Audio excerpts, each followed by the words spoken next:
Everybody and welcome. We're doing another deck tech for diving into Modern. Today we're going to be playing Goryo's Vengeance, aka Grishoalbrand, aka, I don't know, Grizzlebrand Reanimator. It has a couple names. But basically the premise of this deck, there's different versions of it, but the one that we're playing today, what it's trying to do is it's trying to use cards that help you get things into your graveyard, and then you're going to be using the card either Goryo's Vengeance or Through the Breach to reanimate a Grizzlebrand or a Boborigmos. So Goryo's Vengeance is 2 mana, it's an instant, and you return target legendary creature card from your graveyard to the battlefield. It gains haste, and then you exile it at the beginning of the next end step. So obviously that's not great if you can't win that turn, but this deck allows you to win the turn that you reanimate the creature. Through the Breach does something very similar. It's 5 mana, but you can do any creature card from your hand. So the big difference here is that this is a legendary creature card. So Goryo's Vengeance works for Boborigmos and Grizzlebrand, but it does not work for something like Worldspine Worm, for example. Through the Breach lets you put any card from your hand onto the battlefield. That creature gains haste. You sacrifice it at the beginning of the next end step. The interesting thing too is that this has a splice onto arcane cost. So it costs 5, but if you splice it onto another spell that has arcane, it'll only cost you 4. So sometimes you can do clever things to splice it, because even if your spell gets countered, you still get to keep the spell that you spliced onto it. So that's your reanimation package, and then you have a package of cards that lets you fuel your graveyard. You have things like Faithless Looting. 1 red mana, it's a sorcery, draw 2 cards and discard 2 cards. So this is great. It lets you see more of your combo pieces, and it also lets you put the cards that you want in the graveyard, such as Grizzlebrand. Serum Visions is just like a good cantrip. It lets you find your combo pieces. Sometimes you have all the card draw in the world, but you don't have the discard outlet. Sometimes you have everything you need, but you don't have the Goryo's Vengeance. Like, you have all the pieces to reanimate, but you just need a reanimation spell. So Serum Visions helps you do that. Desperate Ritual is useful for generating mana, because at some point your deck goes off, quote unquote, goes off, and Desperate Ritual is needed for you to actually finish your combo.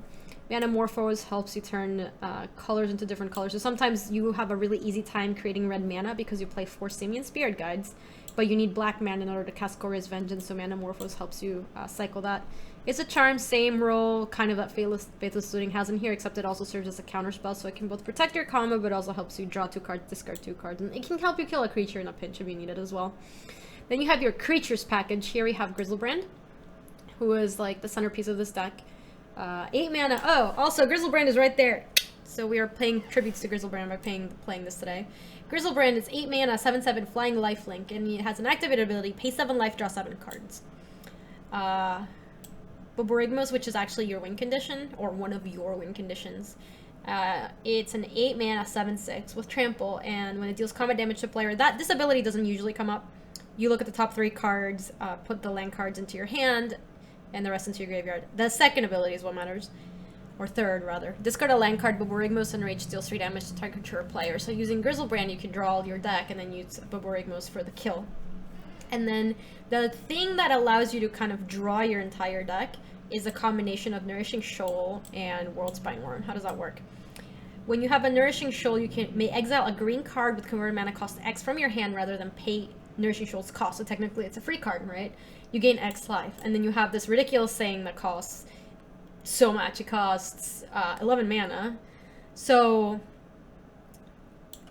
you just exile this to this, you gain a bunch of life, and then that gives you more fuel to actually draw more cards with Grizzlebrand. So the basic combo will look like this.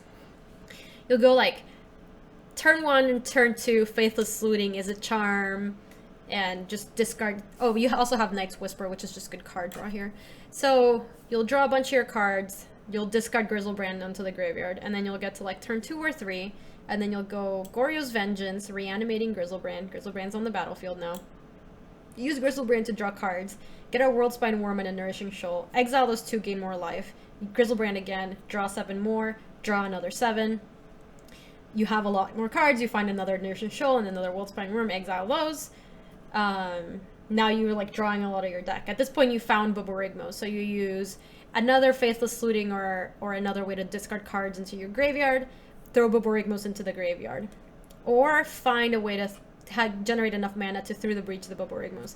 Get the Boborigmos out, now it's on the battlefield, and now that you've drawn your entire deck, you just throw a land at your opponent's face. That is a basic combo. The deck can win in a bunch of other ways. You can Sometimes through the breach, a world spine worm, and when the worm dies, it leaves behind 3 5/5 green creature worm tokens with trample onto the battlefield. Sometimes after that happens, your opponent just can't win. Sometimes you just attack for lethal. Yeah, there's interesting lines that happen because a lot of these spells can be spliced onto arcane, so you just, like, especially when you're playing against counterspell decks, like, those matchups tend to be pretty interesting. That's the basic premise of the deck. Then we also have our sideboard. Let's take a look at that. It's super fun. The deck is super fun. It's weird because this is one of those decks that it's really punishing when you play it poorly, because if you fizzle and you did it wrong, like, knowing when to go off is really important, and if you fizzled, you just, like, it's kind of like an all-in deck. Like, you either won that turn or you didn't. But sometimes with this deck, you also just, like, top deck insanely to win as well. So it's a very punishing deck that also, like, bails you out in some situations. It's very strange to describe. We have a couple things like Pact of Negation. Pact of Negation is great because a lot of times what you need is a way to stop your Boborygmus from dying or your Grishoalbrand from dying, and what you can do is draw cards with your Grishoalbrand until you find Pact of Negation, and Pact of Negation is free. And then you're not going to untap. Like, you're going to kill your opponents that turn, so you don't even have to pay for the Pact at the end. Spell Pierce is good. Counterspell against decks that are just trying to disrupt your combo. Echoing Truth is good against decks that are trying to play permanents that affect the way you're playing the game, such as, like, Grafdigger's Cage. Grafdigger's Cage is tough for us to beat. Or Leyline of Sanctity, for example. But we can still go off, and if we boarded an Echoing Truth, we could just draw all of our deck until we have that Echoing Truth, bounce their Leyline, kill them there, or bounce Grafdigger's Cage, reanimate Grishoalbrand. Painful Truth is good against black-green decks or control decks. If you just want more card draw, you think the game's going to go long. Inquisition is good against decks that you think are going to be bringing it in against you to disrupt your combo. You can also, like, take their small stuff and maybe take some counter spells and disrupt what they're doing as well. Shatterstorm good against Affinity and decks that play artifacts.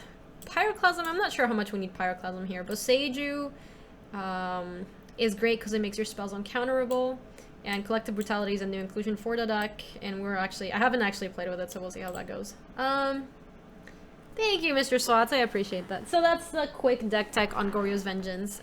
We'll take this into a league and see how it goes.